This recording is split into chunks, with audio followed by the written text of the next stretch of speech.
Mula sa mga nakatagong sulok ng mga kagubatan hanggang sa mga tabi ng ilog, sa mga kalsada hanggang sa mga bubong at puno, ay ipapakita ko sa iyo ang higante sa kaharian ng mga ahas.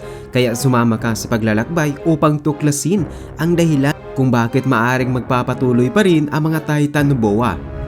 Una ay suriin natin ang nawawalang alaga. Ang lugar sa Michigan na ito ay naging balita nang ang halos 5 metro na ahas na may pangalang Juliet ay nagtangkang tumakas at napadpad sa tuktok ng garahe ng isang bahay sa Detroit.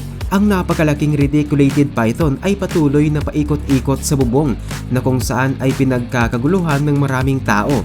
Dahil dito ay agad lumabas ang may-ari ng ahas at umakyat na rin sa bubong upang kunin ang kanyang alaga. Maingat namang naibalik ang kanyang mapangahas na alagang reptile. Bagaman isa lamang itong alaga, ay hindi pa rin maiiwasan na mangamba ang mga kapitbahay na baka kung ano ang gagawin ng dambuhalang ahas.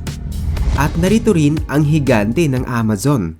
Ang paglalayag sa ilog ng Amazon ay nagkaroon ng hindi inaasahang pangyayari nang ang mga nagmamalakasang manlalakbay ay matuklasan ang isang napakalaking sorpresa. Ito ay 1 metro na anaconda. Ang nakakamanghang pagkikita ay nagbukas sa gitna ng misteryosong paligid habang ang malaking ahas ay nakapulupot sa gilid ng ilog. Maingat na lumapit ang mga manlalakbay sa anacondang ito na perpektong nagpapaalala sa kanila tungkol sa sinaunang Titanoboa. Ngayon sasabihin mo na ito ay isang labis na pambabara. At oo, ito ay isang maliit kaysa sa Titanoboa. Ngunit mas malaki pa rin ito kaysa sa isang normal na anaconda. Ang haba ng isang karaniwang anaconda ay maaaring umabot sa mga 4 hanggang 5 metro. Ngunit ayon sa mga mangingisda, may diameter itong halos na 20 inches kaya walang kukulangin sa 7 metro ang haba nito. At narito rin ang gymnast na ahas. Isipin mong tumingin ka sa labas ng iyong bintana at bigla itong makita. Isang malaking ahas na umaakyat sa mga puno. Isang hindi inaasahang pangyayari na siguradong kikilabutan ang lahat na makakakita nito. Ang 5 metro na mahabang python ay nagpapakita ng gilas kung gaano siya kagaling umakyat ng puno sa bakuran ng pamilyang ito sa Queensland.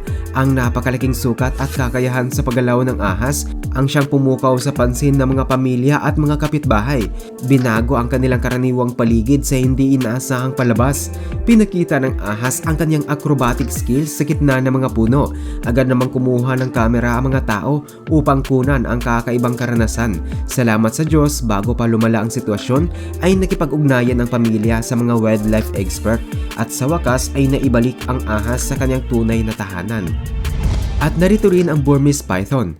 Hindi inaasahang mangamba ang mga taong ito noong matagpuan ang dambuhalang ahas sa bakuran. Isang 6 na metrong Burmese python na talagang ginawa ang ibang mga pythons na parang karaniwang ahas lamang. Ibig kong sabihin, seryoso, ito ay isang behemoth na natatakpan ng kaliskis na nabubunsod ng lahat ng uri ng record sa Florida. Bigat na 200 pounds at may diameter na halos 200 pulgada. Maaring maging perpektong kandidato ito bilang ang pinakadakila sa lahat ng ahas. Natagpuan ng ahas noong Hunyo 2022 ng Conservancy of Southwest Florida at hanggang sa ngayon, siya pa rin ang pinakamahaba at pinakamabigat na python sa Sunshine City.